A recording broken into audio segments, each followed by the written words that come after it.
गोवर्धन असरानी 1 जनवरी 1941 से 20 अक्टूबर 2025, जिन्हें पेशेवर रूप से असरानी के नाम से जाना जाता था, है एक भारतीय अभिनेता और निर्देशक थे। बॉलीवुड में उनका परिवार 5 दशकों से भी ज्यादा समय तक चला आ रहा है। इस दौरान उन्होंने 350 से भी ज्यादा हिंदी गुजराती फिल्मों में काम किया।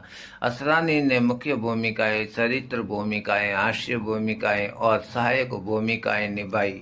उन्हें विशेष रूप से शोले और अहमदाबाद नो रिक्शा वालों से जेलर की भूमिका और 1972 में से 1991 के बीच में राजेश खन्ना के साथ में मुख्य अभिनेता के रूप में 25 फिल्मों में उनके अभिनय के लिए जाना जाता है। हिंदी सिनेमा में उन्होंने 1966 से 2014 तक कई हास्य भूमिकाएं निभाई और 1972 से 1995 तक के बीच में फिल्मों के अक्सर मुख्य अभिनेता के करीबी दोस्त की भूमिका निभाई। उन्होंने ऋषिकेश मुखर्जी और प्रियदर्शन के द्वारा निर्देशित कई फिल्मों में अभिनय किया। सलाम मुरारी, हीरो बनने और सलाम मेम साहब जैसी हिंदी फिल्मों में उन्होंने मुख्य भूमिकाएं भी निभाई। गुजराती फिल्मों में उन्होंने 1972 से 1984 तक मुख्य भूमिकाएं निभाई और 1985 से 2012 तक चरित्र भूमिकाएं निभाई। उन्होंने 1974 से 1997 के बीच में 6 फिल्मों का निर्देशन भी किया। असरानी का लंबी बीमारी के बाद में 20 अक्टूबर 2025 को 84 वर्ष की आयु में मुंबई में निधन हो गया। उन्हें सांस के संबंधी समस्याओं के कारण अस्पताल में भर्ती कराया गया था। असरानी का प्रारंभिक जीवन कैसे गुजरा? असरानी का जन्म जयपुर के एक मध्य वर्गीय सिंधी हिंदू परिवार में हुआ था। उनके पिता एक वकील की दुकान चलाते थे। उनकी 4 बहनें और 3 भाई थे, 2 बड़े और 1 छोटा। असरानी को व्यापार में कोई रुचि नहीं थी और गणित में वे कमजोर थे। उन्होंने सेंट जेवियर्स स्कूल में मैट्रिक और राजस्थान कॉलेज जयपुर में स्नातक की उपाधि प्राप्त की। अपनी शिक्षा को खर्च उठाने के लिए उन्होंने जयपुर स्थित ऑल इंडिया रेडियो में एक वॉइस आर्टिस्ट के रूप में भी काम किया। उन्होंने अभिनेत्री मंजू बंसल से शादी की, जिनसे उन्हें आज की ताज़ा खबर और नमक हराम जैसी फिल्मों में साथ काम करने के दौरान प्यार हो गया। शादी के बाद इस जोड़े ने तपस्या, चड्डी, संडी सोना, जान बहार, जुर्माना, नालायक, सरकारी मेहमान, नारद विवाह और चोर सिपाही में अभिनय किया।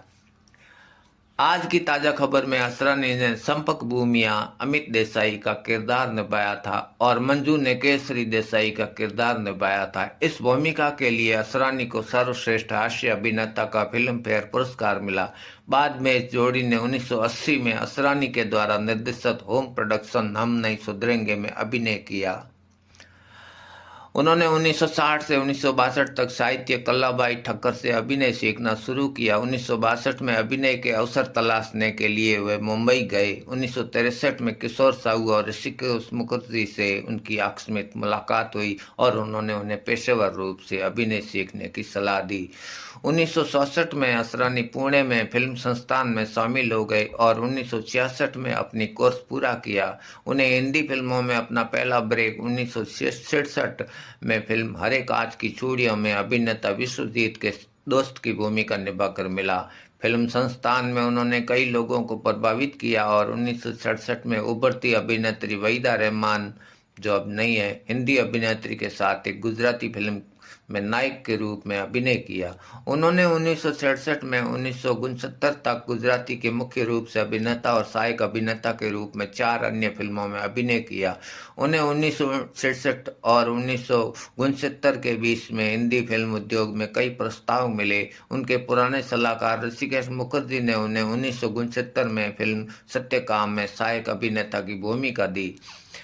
मुखर्जी, आत्माराम और गुलजार जैसे निर्देशकों ने उन्हें 1971 से 1974 की अवधि में बार बार कास्ट किया और उन फिल्मों के जरिए उनके काम को नोटिस किया गया। इन भूमिकाओं में उनके करियर में कई सहायक और हास्य भूमिकाओं के लिए माहौल तैयार किया और 1970 के दशक में उनकी मांग चरम पर थी, क्योंकि उन्होंने 1970 से 1979 तक 101 फिल्मों में काम कर लिया था। हालांकि शुरुआत में राजेश खन्ना और असरानी की मुलाकात बाउसी के सेट पर हुई थी, लेकिन नमक नमक हराम के बाद में वे करीबी दोस्त बन गए, जिसके बाद हास्य अभिनेता की भूमिका के लिए खन्ना ने निर्माताओं और निर्देशकों से आग्रह किया कि वे असरानी को अपनी फिल्मों का हिस्सा बनाए। असरानी ने 1972 से 91 तक खन्ना के साथ में 25 फिल्मों में काम किया, जिसमें बावर्ची 1972 से लेकर परिवार 1991 तक शामिल है। 1970 से 1979 तक सहायक अभिनेता के रूप में उनका सबसे यादगार काम मेरे अपने, कोशिश, बावर्ची, परिचय, अभिमान, महबूबा, पलकों की छाँव, दो लड़के, दोनों कड़के और बंदिश। उन्होंने 1977 में लिखी और